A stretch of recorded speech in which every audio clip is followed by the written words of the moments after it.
El libro de Josué capítulo 23. Habían pasado muchos años desde que Israel tomó posesión de la tierra prometida. Las guerras principales habían terminado, los enemigos habían sido debilitados, y cada tribu habitaba ya en la heredad que le había sido asignada. El Señor les había dado reposo alrededor, conforme a todo lo que había jurado a sus padres.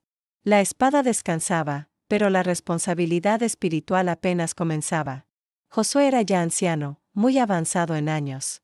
Su cuerpo mostraba el desgaste de las campañas, pero su espíritu permanecía firme. Comprendía que su tiempo estaba llegando al final, y que no volvería a conducir al pueblo en batalla ni a presidir nuevas reparticiones de territorio. Por eso convocó a todo Israel, a sus ancianos, a sus jefes, a sus jueces y a sus oficiales. No llamó solo a los guerreros, sino a quienes tendrían la responsabilidad de guiar al pueblo en la nueva etapa. Cuando estuvieron reunidos, Josué habló. Sus palabras no fueron un discurso militar ni político. Fueron un testamento espiritual. Les recordó, ante todo, lo que ellos mismos habían visto. No era una enseñanza abstracta, era memoria viva. Les dijo que habían contemplado con sus propios ojos todo lo que el Señor había hecho a aquellas naciones por causa de ellos. No fue la fuerza de Israel la que venció, ni su número, ni su estrategia. Fue el Señor su Dios quien peleó por ellos. Josué les habló como quien resume una vida entera de experiencia, desde el cruce del Jordán hasta la caída de Jericó, desde las campañas del sur hasta las del norte. Todo había sido obra divina. Y así como el Señor había expulsado grandes y fuertes naciones delante de ellos, aún quedaban pueblos por desalojar. La conquista no estaba completamente cerrada. El mismo Dios que había cumplido cada promesa continuaría expulsando a las naciones restantes, si Israel permanecía fiel. Entonces Josué los exhortó con firmeza. Esforzaos mucho en guardar y hacer todo lo que está escrito en el libro de la ley de Moisés, sin apartaros de ello ni a derecha ni a izquierda. Era un llamado a la obediencia íntegra. No bastaba con recordar los milagros del pasado, debían vivir conforme al pacto. La tierra prometida no era solo una herencia, era una responsabilidad moral y espiritual. Josué les advirtió que no se mezclaran con las naciones que aún quedaban entre ellos.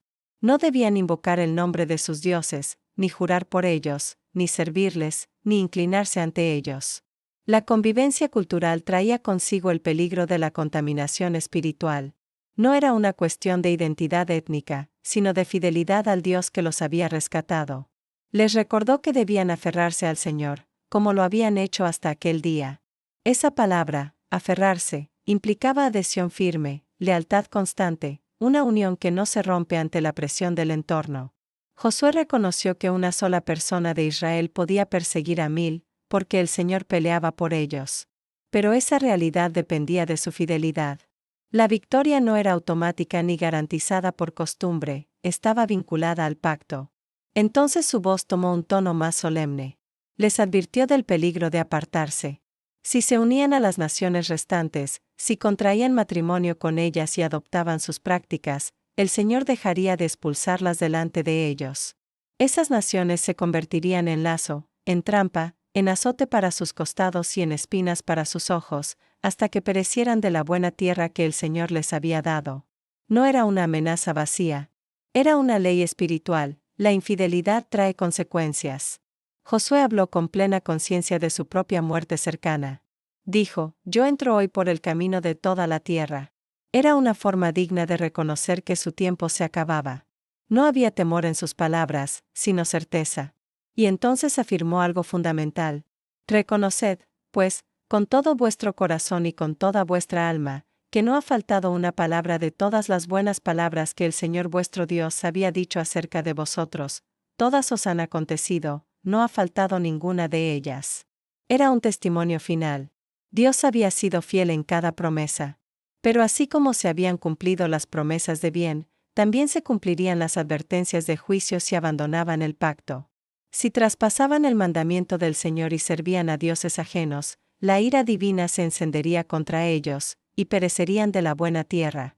El capítulo concluye sin batalla, sin milagros espectaculares, sin listas de ciudades conquistadas. Concluye con una advertencia y una reafirmación de fidelidad divina. Es el cierre espiritual de una generación conquistadora que ahora debe aprender a conservar lo recibido. Reflexión. Josué 23 es un discurso de despedida, pero también es una advertencia para el futuro. Después de la conquista viene el mayor desafío, la permanencia en la fidelidad. Es significativo que el capítulo no se centre en estrategias militares, sino en obediencia espiritual. El peligro ya no era el enemigo externo, sino la asimilación interna. Cuando el pueblo ya no necesita luchar por sobrevivir, corre el riesgo de relajarse espiritualmente. Josué enseña que la memoria es esencial para la fe. Recordar lo que Dios ha hecho fortalece la confianza para el futuro. Olvidarlo conduce a la autosuficiencia y, finalmente, a la decadencia. También destaca la responsabilidad del liderazgo. Josué no habla solo al pueblo en general, sino a sus ancianos y dirigentes. La fidelidad colectiva comienza con la fidelidad de quienes guían. El equilibrio del capítulo es profundo. Dios es absolutamente fiel en cumplir sus promesas. Pero el pueblo es responsable de mantenerse fiel al pacto. La bendición no elimina la posibilidad de disciplina, la herencia no anula la obediencia. En términos más amplios, este capítulo nos recuerda que los mayores peligros espirituales suelen aparecer en tiempos de estabilidad. Cuando la lucha termina, comienza la tentación de adaptarse al entorno y diluir convicciones. Josué, al final de su vida, no se gloría en sus victorias. Señala únicamente la fidelidad de Dios y la necesidad de permanecer en Él. Su mensaje resuena como una verdad permanente. La tierra prometida se conquista con fe, pero se conserva con obediencia.